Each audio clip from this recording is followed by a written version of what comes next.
Salut, c'est Trado, je suis content de vous retrouver pour la mise à jour des zones d'accumulation rationnelle sur indice. Je vous rappelle que ce format s'adresse prioritairement aux investisseurs de long terme qui veulent accumuler petit à petit des trackers ETF sur les grandes zones géographiques. Il ne s'agit pas d'acheter pour vendre, mais d'acheter, d'accumuler pour vendre dans 5, 10, 15, 20 ans. Bref, si vous pensez que dans le futur, le Nasdaq, le CAC 40, le marché chinois sera plus cher qu'aujourd'hui, c'est le format qu'il vous faut.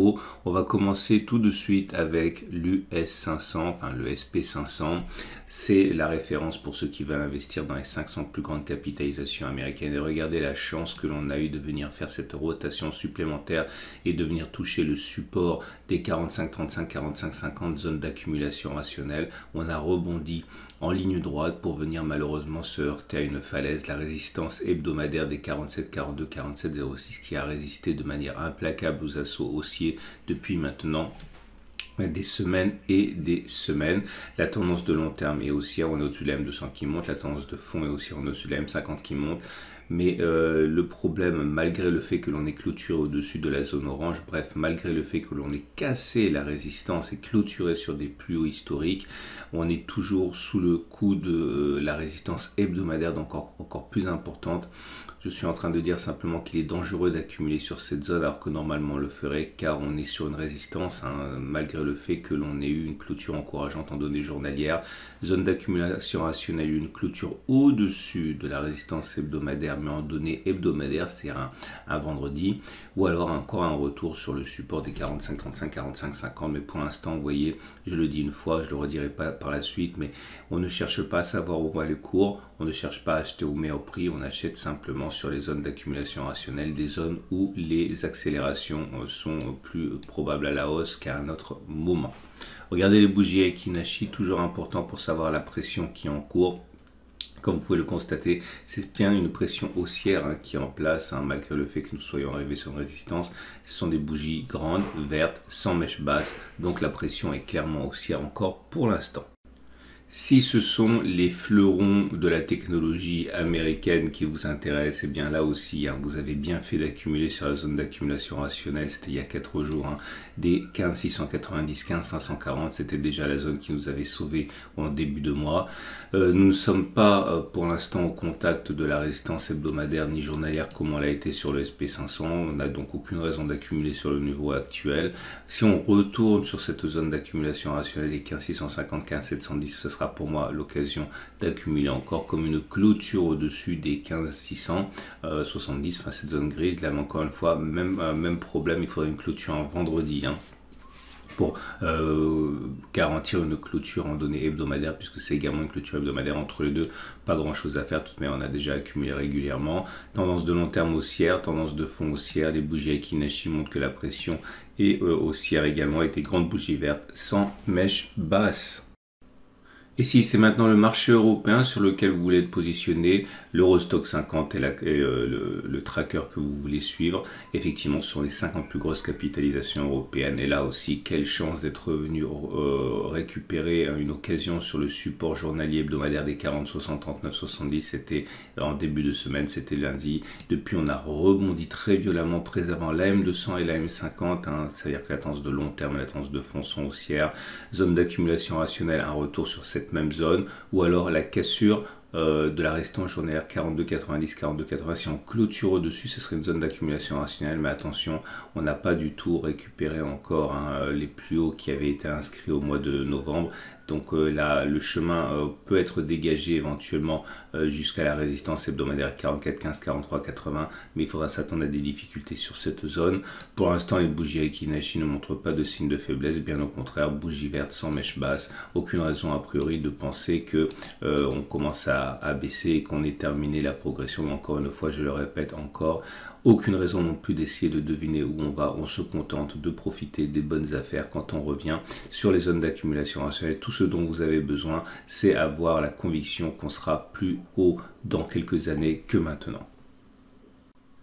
Et je pose l'analyse pour vous parler de mon partenaire tracker ETF. Je l'ai dit, pour ces stratégies, le mieux c'est d'investir en instruments qui permettent d'être présent sur tout le marché au prix le plus faible possible. Ça y est, j'ai trouvé mon partenaire.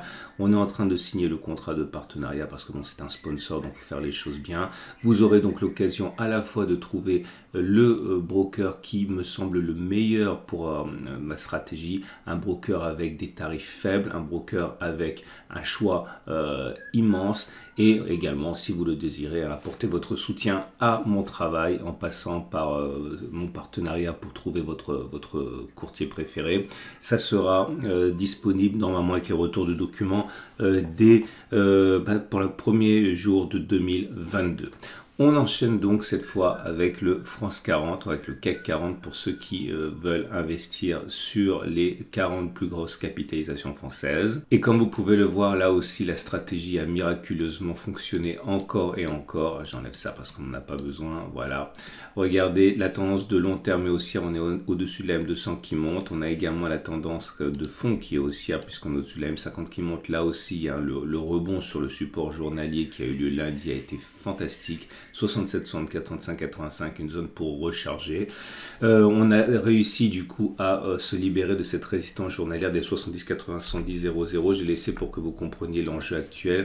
Malheureusement, encore une fois, c'est pour mieux se retrouver au contact d'une résistance plus importante, la résistance hebdomadaire de 72, 00, 71, 15. C'est pour ça que je disais la semaine dernière qu'à investir en cas de victoire sur la résistance était peut-être un peu risqué tant on était proche de la résistance hebdomadaire qui déjà commence à faire sentir ses effets d'ailleurs. Donc non, on a eu l'occasion de renforcer sur les 67-64, un renforcement suivant un retour sur cette zone, un retour sur le support hebdomadaire de 50, 64, 60 ou une clôture, vous l'aurez compris, en fin de semaine au-dessus des 72, 00, 71, 15 puisque c'est une résistance hebdomadaire. Je vous rappelle également qu'il est important, si ça vous intéresse, hein, ce travail, de vous abonner à ma chaîne YouTube parce que dans l'onglet communauté, je dis en temps réel quand j'ai la chance d'être devant mes écrans, quand on est arrivé sur une zone d'accumulation rationnelle, ça vous permet d'investir au meilleur moment, ou alors pensez également à mettre des ordres en carnet pour vos trackers préférés si vous voulez être sûr de ne pas louper l'occasion qui se produirait au moment où vous ne seriez pas devant les écrans. Un peu de déception pour ceux qui veulent investir sur le Nikkei et l'indice phare japonais. On a échoué sur cette résistance journalière des 29 000. On savait qu'il y avait une résistance, on savait que ce ne serait pas facile. Et jamais 203, c'est la troisième fois que l'on bute sur cette zone. Zone d'accumulation rationnelle, un retour sur les 27 680, 26 980 comme ils s'en est produit au début de mois. Ou alors une clôture au-dessus de la résistance journalière des 29 000. Bien sûr, une clôture au-dessus des 29 800, 29 950 n'aurait pas la même saveur parce qu'on se retrouverait nez à nez avec la résistance hebdomadaire des 30 750, 30 60. Il est vrai que le Japon n'est pas dans la même forme que les autres indices pour l'instant. Ça se voit d'ailleurs aux moyennes mobiles qui sont en dérive latérale, ce qui montre que la tendance de long terme, la tendance de fond sont neutres pour l'instant. Les bougies Aikinashi non plus ne sont pas de la même qualité, puisque ce sont des bougies avec des mèches beaucoup plus hautes. Alors ça reste des bougies haussières, la pression est entière. Vous voyez sur les deux dernières bougies, il n'y a pas de mèche basse, mais on n'a pas ces grandes bougies vertes comme on a pu avoir avant ou comme on a sur les autres indices. Donc c'est haussier, mais ça l'est moins naturellement que sur les autres indices pour l'instant. Et si vous pensez que les marchés émergents seront beaucoup plus chers dans quelques temps que maintenant, après cette baisse de 20% entraînée par le poids des actions chinoises notamment, eh bien, vous avez des opportunités fantastiques pour renforcer.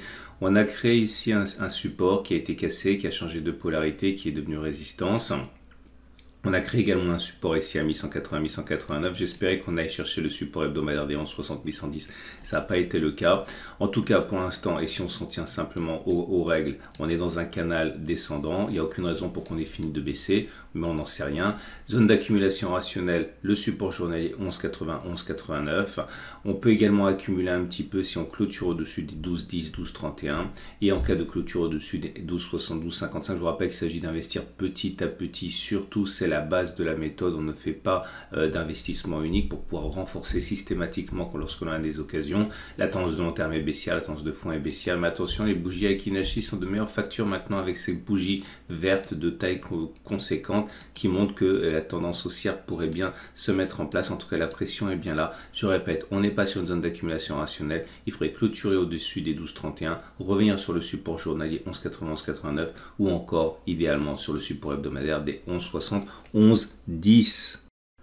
Et on en finit avec le marché chinois qui a perdu 30% depuis les plus hauts de cette année. Donc encore une fois entraîné par la violence du choc immobilier.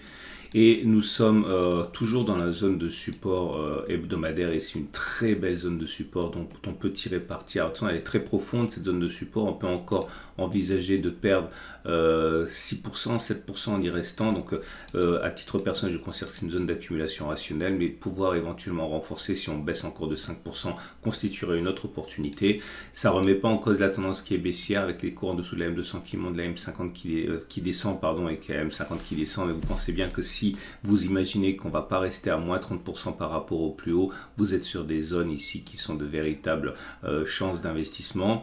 Les bougies Aiki-Nashi ne montrent pas de véritable changement de tendance au niveau de la pression, puisque certes les bougies sont vertes, mais vous voyez elles sont accompagnées de mèches hautes et de mèches basses, donc c'est pas très haussier, c'est plutôt de l'indécision par rapport au fait qu'on soit sur un support comme ça. Mais il est clair que beaucoup d'investisseurs sur cette zone d'accumulation rationnelle pensent au long terme et investissent. Voilà, c'en est terminé pour ce format. Je vous souhaite d'excellentes fêtes de fin d'année. Je prendrai une pause à la fin du mois, donc le 31 pour une semaine.